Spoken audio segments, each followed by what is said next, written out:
Alright, so before we solve this using the u substitution, I want to point out that you have to know how to differentiate square root of x.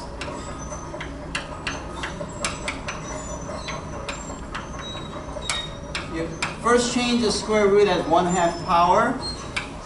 1/2 comes down, and you subtract 1. And well, this next part is optional, but it's better if you do. So minus power means is 1 over. And because 1/2 power is square root of x, it's going to be 1 over 2 square root of x. Now this derivative of the square root of x appears enough times that actually it's worth it to actually memorize this. Okay, so square root of x prime is 1 over 2 radical x. Try memorizing this. It usually doesn't show up in the derivative formulas, but I found out that this calculation appears enough times that it's justified to just memorize this. Okay, you can do that? Okay, so now let's try to solve this using u substitution. And because square root of x is inside the sign, and I explained that u substitution is something like the undoing of the chain rule. So your u should always be targeting the inside function, right? So I think square root of x should work. And if it didn't work, no worries, you just go back and try something else, okay? But in here, I don't see anything else that should be u other than this one, so I choose this. And then we apply d both sides. And I explained this last time, but I guess some of you are still not getting it. So d of a function, by definition, means that it's f prime of x times dx. I just said it by definition, but if you look at this, it's just a way to write the derivative in two different forms. This is called the Leibniz notation. This is the regular derivative, the Newton's notation, right? And this here is just multiplying dx to the other side. That's what it is. Now, I'm going to show you a little later some other kind of cases like this one, because it's a function of y. You have to know what happens if you have a function of y. If the variable is y, then it will be like f prime of y dy. If the variable is something like u, you just differentiate and then attach d of that variable. That's what this d thing does. Okay. So over here, what does this become? D of square root of x. What does it say? Differentiate and then attach a dx. What's the derivative of square root of x? It's this one, right? It's 1 over 2 radical x times dx. And then this is equal to du. And because you want to solve for dx, we multiply both sides by 2 radical x. And that gives you 2 radical x times du equals to dx.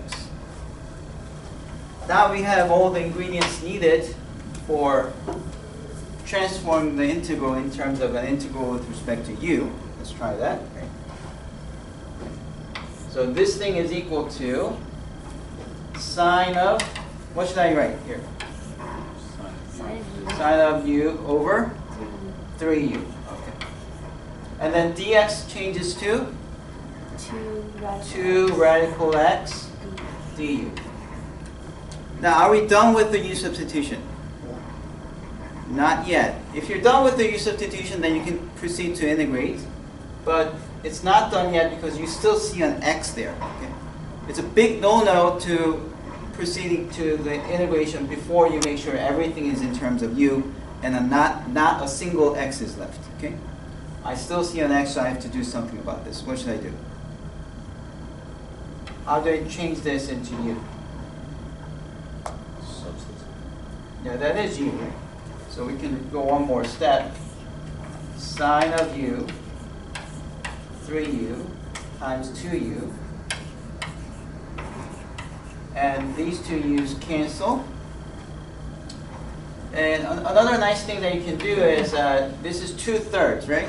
You can bring it outside the integral, and sometimes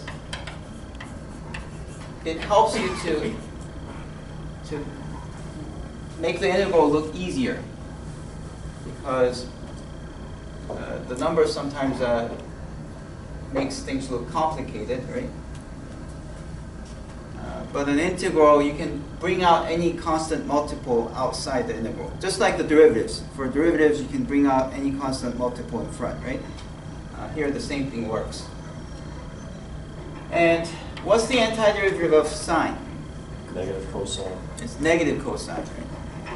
And as I said, don't try to memorize that as a fact. Just memorize that sine differentiates to cosine, cosine differentiates to negative sine. So the antiderivative of negative sine is cosine, which means antiderivative of sine must be negative cosine. Was it too much? Should I repeat the exact same sentence? Okay, so let me try this again. The derivative of sine is cosine, and derivative of cosine is negative. So the antiderivative of negative sine is cosine. Therefore, antiderivative of sine is negative cosine. Got that? Okay. Hopefully it wasn't too hard. All right, so you have negative 2/3 of cosine of u plus c. Is that the answer? No. Why? To plug back in. You have to plug in the square root back in. So it's negative 2/3 of cosine of square root of x plus c. Okay, let's try this one. For this one, what should I set u equal to? Negative 1 over Negative 1 over y squared. Y squared. This one. This is the one that you want to set as u. And really, there's like maybe at most 3 choices, I would say. But this is just inside, so that would be my first choice. And if that didn't work out, then I would take 1 over y cubed. Right? And if that didn't work out, I would take y cubed as u. So there's at most 3 choices. And you start with the most reasonable one. If it doesn't work out, you go to the next one and see if it works out. Okay? So I choose this one because that's definitely nested. And I hope that somehow this will be part of the artifact of the chain rule. That's what I talked about last time, right? So that this just goes away when you undo the chain rule. Okay, so next, you apply the D operator. I raise it, but you know what I mean, right? Okay, let me see if you can calculate the derivative of negative 1 over y squared. Okay. How do you differentiate this?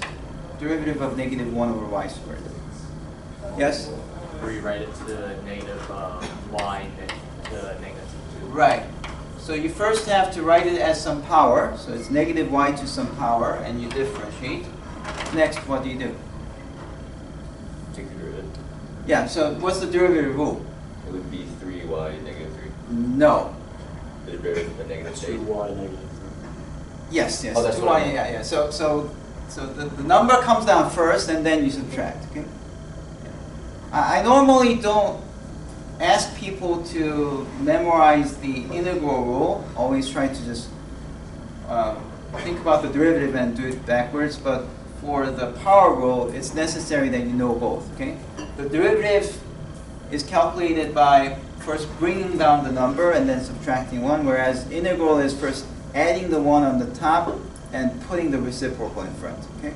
So you have to remember these two rules separately. Don't get confused. Everyone gets confused at least once. Even I did it when I first learned integration. It's really easy to confuse the two. When you're asked to find the antiderivative, you end up writing the derivative. When you're asked to find the derivative, you end up writing the integral. Everyone makes that mistake, but with enough practice, you can avoid that mistake, right? So negative 2 comes down. Negative times negative 2 is positive 2.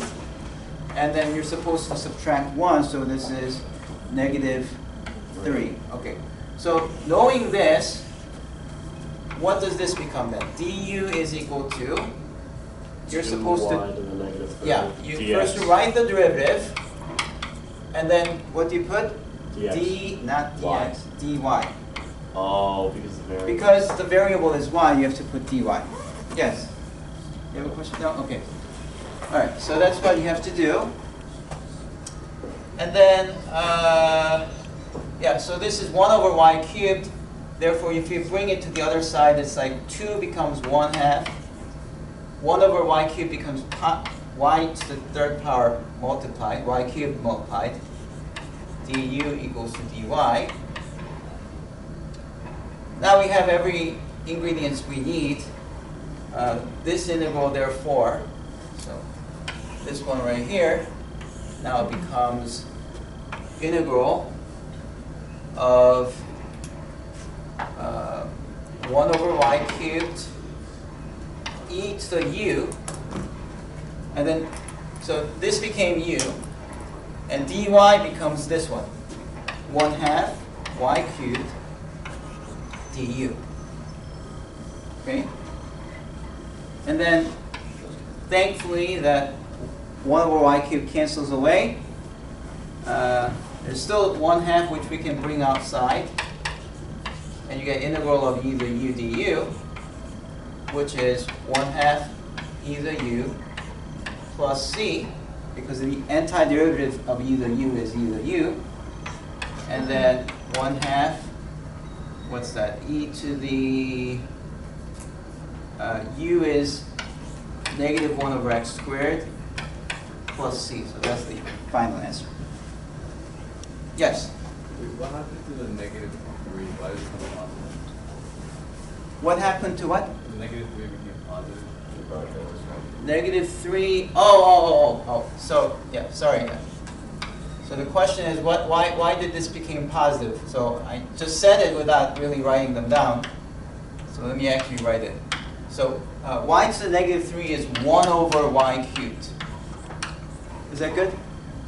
And then y cubed, if you multiply to this other side, it's y cubed times du equals to 2 dy. And then now you divide both sides by 2 and you get 1/2 y cubed du equals to dy. So that's how I went from here to there. Yeah. Any other questions?